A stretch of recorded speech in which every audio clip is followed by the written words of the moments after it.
Gold സൂക്കിൽ ഓഫറുകളുടെ പെരുമഴക്കാലം. AKGSMA ഒരുക്കുന്ന സ്വർണോത്സവം. Allison gold സൂക്കിൽ നിന്നും purchase ചെയ്യൂ, നേടൂ 2.25 കിലോ സ്വർണ്ണ സമ്മാനം. കാരാട്ട് തട്ടിപ്പ് സമരത്തിനൊരുങ്ങി നിക്ഷേപകർ. കഴിഞ്ഞ 19-നാണ് കാരാട്ട് ഇന്ത്യ പ്രൈവറ്റ് ലിമിറ്റഡും ധനക്ഷേമനിധി ഇന്ത്യ പ്രൈവറ്റ് ലിമിറ്റഡും പൂട്ടി കോടിക്കണക്കിന് രൂപയുമായി ഉടമകൾ മുങ്ങിയത്. ചന്തകുന്ന് സർവീസ് സഹകരണ ബാങ്ക് ഓഡിറ്റോറിയത്തിൽ നടന്ന യോഗത്തിൽ പണം നഷ്ടമായ 200ഓളം നിക്ഷേപകർ പങ്കെടുത്തു.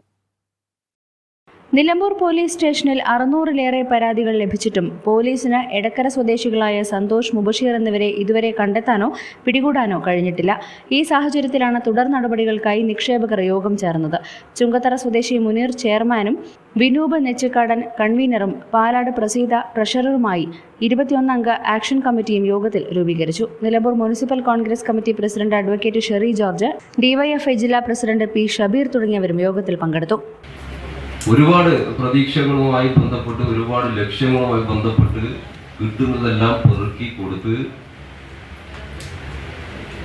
ആ നിലയിൽ നിരവധിയായ ആളുകൾ ഈ തട്ടിപ്പിന്റെ ഭാഗമാണ്. ഇവിടെ തന്നെ പങ്കെടുത്തുകൊണ്ടിരിക്കുന്ന പലരെയും നമുക്കെല്ലാം അറിയുന്നതാണ്. അപ്പൊ ഈ വിഷയത്തിൽ ഒരൊറ്റ കാര്യമാണ് നമുക്കുള്ളത്. വളരെ കൃത്യമായി നിയമപരമായി അതോടൊപ്പം തന്നെ നിലവിൽ മുന്നോട്ട് വെക്കുന്ന പ്രശ്നം, സാധാരണഗതിയിൽ ഇത്തരത്തിലുള്ള വിഷയങ്ങളെല്ലാം ഉയരുമ്പോൾ മെല്ലെ മെല്ലെ നമ്മുടെ എല്ലാം ഒരു ആവേശം നഷ്ടപ്പെട്ടു പോകും, ഒരു മടുപ്പ് ഉളവാകും. അത്തരത്തിലൊരു മടുപ്പുളവാകാത്ത വിധത്തിൽ ലൈവായി പ്രശ്നത്തെ നിർത്തുക. ഒരു രാഷ്ട്രീയ പാർട്ടി എന്നുള്ള നിലയിൽ, പ്രത്യേകിച്ച് കേരളത്തിലെ ഗവൺമെന്റിന് നേതൃത്വം കൊടുക്കുന്ന പാർട്ടി എന്നുള്ള നിലയിൽ CPIM ബഹുമാനപ്പെട്ട കേരളത്തിന്റെ ആഭ്യന്തര വകുപ്പ് കൂടെ കൈകാര്യം ചെയ്യുന്ന മുഖ്യമന്ത്രിയെ നേരിട്ട് ഇതുമായി ബന്ധപ്പെട്ട കാര്യങ്ങൾ ധരിപ്പിച്ച് ഇതിന്റെ നിയമപരമായ പ്രശ്നങ്ങൾ, നടപടിക്രമങ്ങൾ, പോലീസ് ഉൾപ്പെടെയുള്ള സംവിധാനങ്ങൾ ഇതിനകത്ത് ഏതെങ്കിലും തരത്തിലുള്ള പ്രയാസകരമായ അവസ്ഥയിലേക്ക് പോകുന്നുണ്ടെങ്കിൽ അത്തരം പ്രശ്നങ്ങൾ പരിഹരിക്കുന്നതിന് വളരെ കൃത്യമായി ഇടപെടും എന്നത് വളരെ കൃത്യമായിട്ട് ഈ ഒരു യോഗത്തിന്റെ ഭാഗമായി പാർട്ടി എന്നുള്ള നിലയിൽ ഇതിന്റെ ഭാഗമായിട്ടുള്ളൊരു നിലപാട് പ്രഖ്യാപിക്കുകയാണ്. നിക്ഷേപകരിൽ നിന്നും 200 കോടിയോളം രൂപയാണ് സ്വകാര്യ ധനകാര്യ സ്ഥാപന ഉടമകൾ തട്ടിയെടുത്തത്. കമ്പനി ഉടമകൾക്ക് ലഭിക്കുന്ന രാഷ്ട്രീയ സ്വാധീനമാണ് പോലീസ് അന്വേഷണം ഇഴയാൻ കാരണമെന്ന ആക്ഷേപവും ഉയരുന്നുണ്ട്. ഞങ്ങൾ ഇന്നിവിടെ ഒരു ആക്ഷൻ കമ്മിറ്റി രൂപീകരിച്ച് നമ്മുടെ പ്രമുഖ വ്യക്തിത്വങ്ങളെ ക്ഷണിച്ച് അവർ വന്ന് അഡ്വക്കേറ്റിന്റെ ഒക്കെ സഹായത്തോട് കൂടിയിട്ട് നമ്മുടെ പരിപാടിക്ക് ഒരു സ്റ്റാർട്ടിങ് കുറിച്ചിട്ടുണ്ട്.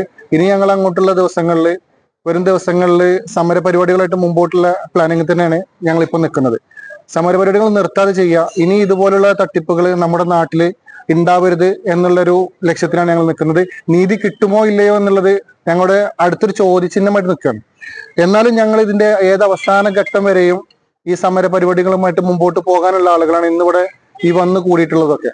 ഇന്ന് നമ്മുടെ നേതാക്കന്മാർ ഇവിടെ എത്തിപ്പെട്ടിട്ടുണ്ട്. അവർ നമ്മളോട് സംസാരിച്ചിട്ടുണ്ട്, അവരുടെ ഐക്യദാർഢ്യം പ്രഖ്യാപിച്ചിട്ടുണ്ട്. അതൊക്കെ ഞങ്ങൾക്ക് വലിയൊരു ധൈര്യം പകരുന്നൊരു കാര്യം കൂടെയാണ്.